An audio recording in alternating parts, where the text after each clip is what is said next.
Hi guys, this video is all about the tips and information about curing concrete.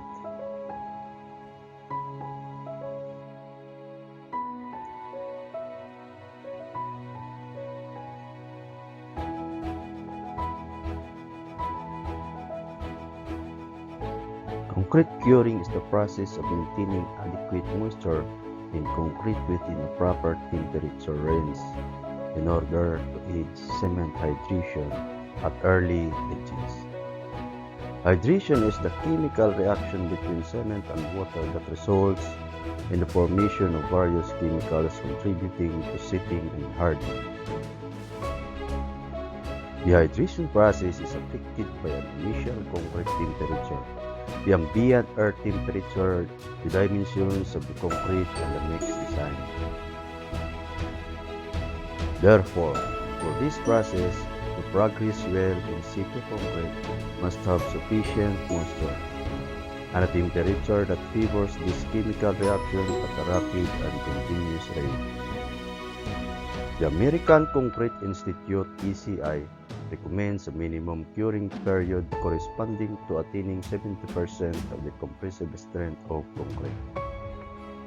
It is often specified that this can be achieved after 7 days of curing.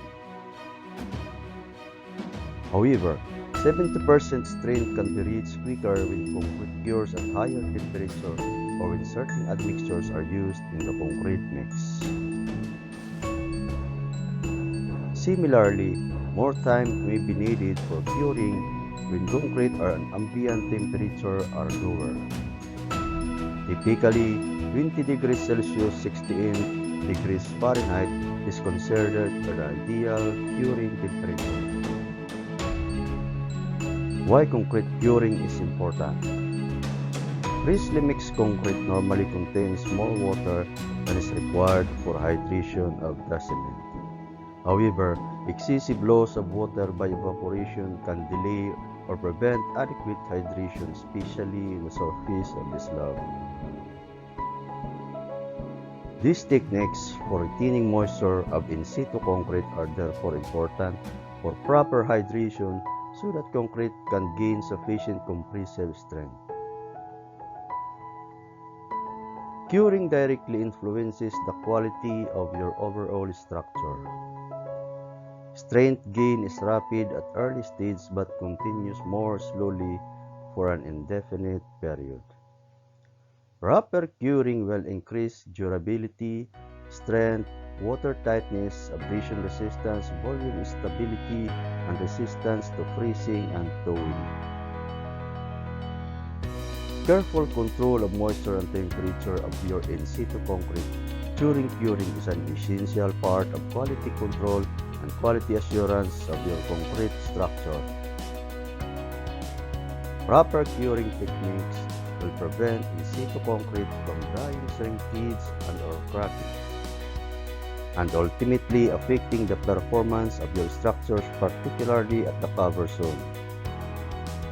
Curing of concrete should be occur as soon as it has been placed. It is also essential that continuous monitoring of concrete during conditions be carried out for 7 days. If water, this is especially true during extreme weather conditions when your concrete slab is subjected to various environmental elements and strength development of your concrete can be compromised. Techniques for curing concrete. Many factors affect the rate at which water evaporates from freshly pressed concrete. This includes air temperature, humidity, concrete temperature, and wind speed. As a result, many techniques have been developed to help concrete retain moisture at the early stages. These methods are used to maintain the presence of water in the concrete during the early hardening period, reduce the loss of water from the surface of the concrete, and accelerate concrete strength gain by supplying heat and additional moisture. The method or combination of methods chosen depends on the factors such as availability of curing materials, size, shape, and age of concrete production facilities, aesthetic appearance, and economics.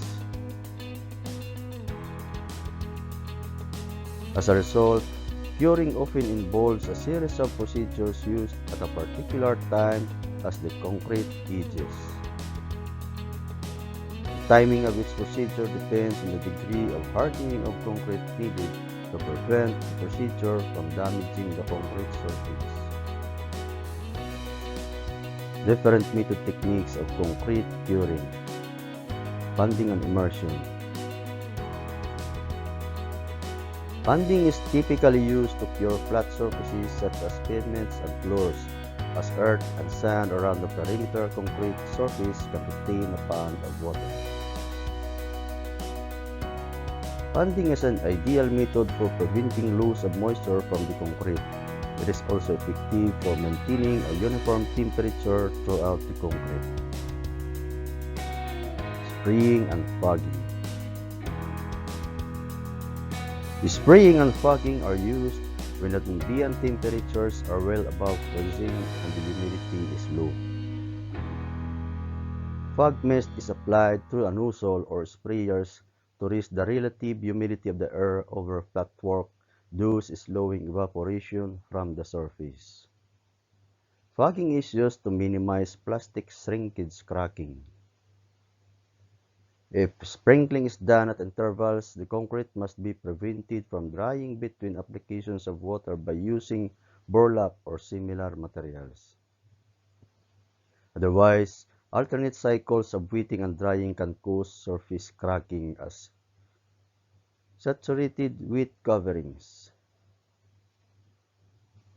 Wet coverings saturated with water such as burlap, cotton mats, rugs, or other moisture-retaining fabrics are commonly used for curing. The materials should be placed as soon as the concrete has hardened enough to prevent surface damage. They should be kept constantly wet so that a film of water remains on the concrete surface throughout the curing period. Covering concrete with impervious paper or plastic sheets. Impervious paper and plastic sheets can be applied on thoroughly wet concrete such as polyethylene film to control moisture loss. Applying membrane-forming curing compounds. Membrane-forming curing compounds are used to retard or reduce evaporation of moisture from concrete. They can be clear or translucent and white pigmented. White pigmented compounds are recommended for hot and sunny weather conditions to reflect solar radiation. Live steam. Live steam and high pressure steam are the two methods of steam curing.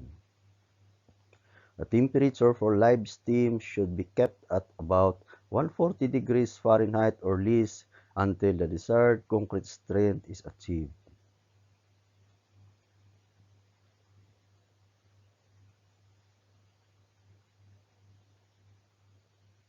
That's the end of my topic. Thank you for watching.